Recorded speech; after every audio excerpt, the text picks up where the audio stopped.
সামান্য সময় আপনার জন্য বয়ান রাখবো। আসসালামু আলাইকুম ওয়া রাহমাতুল্লাহি ওয়া বারাকাতুহু। নাহমাদুহু ওয়া নুসাল্লি আলা রাসূলিহিল কারীম। আম্মা বা'দু ফাআউযু বিল্লাহি মিনাশ শাইতানির রাজীম। বিসমিল্লাহির রহমানির রহিম। ইহদিনাস সিরাতাল মুস্তাকিম। সাদাকাল্লাহুল আযীম। উপস্থিত সম্মানিত সভাপতি সাহেব, অগণিত উলামায়ে কেরাম ঘরের মধ্যে তশরিফ আনছেন। সবে যদি খালি 10 মিনিট করে বয়ান রাখেন মাগরিব হয়ে যাইব গিয়া। সুতরাং আমার সাহেব আমার নাম ডাকি লাইছেন, বয়ান দিবার কোনো ইরাদা নাই।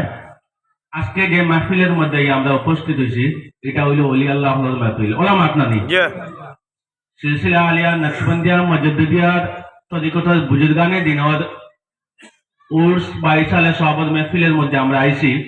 নিশ্চয় তরিকতার বুজুর্গ রুহানি ফয়েজ এই মাহফিলের মধ্যে জারি আছে।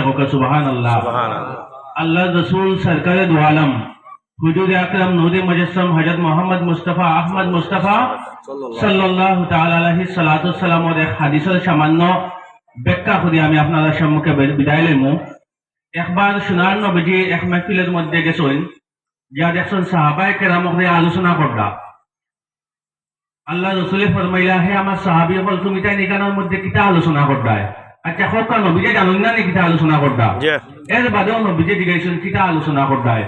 সোনার নবীজিদের সাহাবায়ে কেরামকে কইলা, ইয়া রাসূলুল্লাহ, আমরা এই জায়গার মধ্যে বইয়া আল্লাহ পাক রব্বুল আলামিনের প্রশংসা করি, আর আপনি নবী মুহাম্মদ রাসূলুল্লাহ সাল্লাল্লাহু আলাইহি সাল্লামের প্রশংসা করি। আর আল্লাহর হাবিবে ফরমাইলা, হে আমার সাহাবী হল আমি জানি তুমি তাই এখানের মধ্যে এইগুলো আলোচনা করতে। এরপরেও আমি জিজ্ঞাসি, কারণ হযরত জিবরিল আলাইহিস সালামে আমার ইয়া জানাইছেন তুমি তাই বইয়াও যে আলোচনা করতে খুদ আল্লাহ পাক রব্বুল আলামিন তোমরা খুশি হয়ে গেছেন। সুবহানাল্লাহ।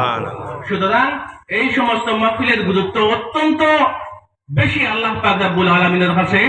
আমরা এখানের মধ্যে সবাই উপস্থিত হয়েছি আল্লাহ পাক রব্বুল আলামিনে ওলিয়া উলিয়া আপনার রুহানি ফয়জা আমাদের ফয়জা ফাতা হোক। আল্লাহুম্মা আমিন। আল্লাহুম্মা আমিন। সিলসিলার মাহফিল, সিলসিলা মানে হলো লঙ্গর যেভাবে খোড়া লাগাই থাকে। ওয়ালিদি সাহেব রাহমাতুল্লাহ আলাইহি তরিকার নাম কিতা? ফোকা নকশবন্দিয়া মুজাদ্দিদিয়া তরিকার খিলাফত প্রাপ্ত এক ওলি হয়ে থাকলো আমরা ওয়ালিদি সাহেব। ওয়ালিদি সাহেবর পীর সাহেবর নাম হয়ে থাকলো মকসুদ আহমদ খান সাহেব রামপুরি সাহেব রহমতুল্লাহ আলাইহি।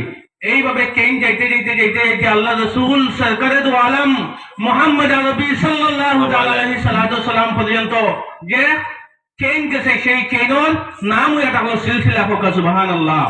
সুতরাং আমরা এই মাহফিলের মধ্যে উপস্থিত হয়েছি, সাহাবার লাগেন বেশি করে দোয়া করবা। সারাটা জিন্দেগি আহলুস সুন্নাত ওয়াল জামাতের লাগেন ওয়ালিদি সাহেব তার জীবনকে উৎসর্গ করছেন। তৎসঙ্গে তরিকতর লাগেন ওয়ালিদি সাহেব সারাটা জিন্দেগি খেদমত করছেন। সাহাবার ওয়াজ তো আপনারা শুনছেন না? হাজার হাজার মানুষ তার ওয়াজের মাধ্যমে আল্লাহ পাক রব্বুল আলামিনের হেদায়েত দান করাইছেন। এই ওলির মাহফিলের মধ্যে আমরা উপস্থিত হয়েছি। উলামায়ে কেরাম যা কিছু আলোচনা করবা, যা কিছু বয়ান করবা আমরা মনোযোগ সহকারে শুনতাম। তৎসঙ্গে আল্লাহ পাক রব্বুল আলামিন আমল করার তৌফিক দিতে হোক। আল্লাহুম্মা আমিন। একটা কথা কই আমার বয়ান শেষ করে লইমু। সুনান নবীজি ফরমাইতে আমরা সব একদিন মারা যাইমু না যাইমু না, ওই কথাটা মনের মধ্যে রাখবা। আমার বয়ান থেকে অন্তত পক্ষে আল্লাহ রসুলের ফরমাইতে বেশি সংখ্যক মানুষের খবরের মধ্যে আজাব হইব, প্রস্তাবর লাগেন, প্রস্তাবর লাগেন খবরের মধ্যে কিতা হইব? আজাব হইব। আমরা দেখতে পাই আমরা যুব সমাজ যারা আসেন, আমরা যুবক যারা আসেন, অনেক বয়স্ক হল আসেন, প্রস্তাব করিয়া কুলুপ লইন না, প্রস্তাব করিয়া টিস্যু লইন না, স্টেঞ্জা করেন না।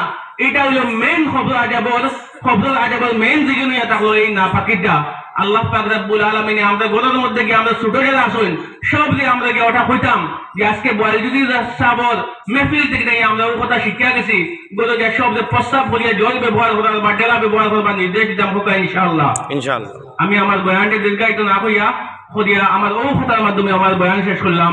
আসসালামু আলাইকুম ওয়া রাহমাতুল্লাহি ওয়া বারাকাতুহু। আল্লাহ আল্লাহ তুমি এত বড় আলেম, আমরা সামান্য সময় দিছি। এখন হামিদ আব্দুল হক সাহেব আপনি আপনার তরিকত সম্বন্ধে দর্শন করলেন।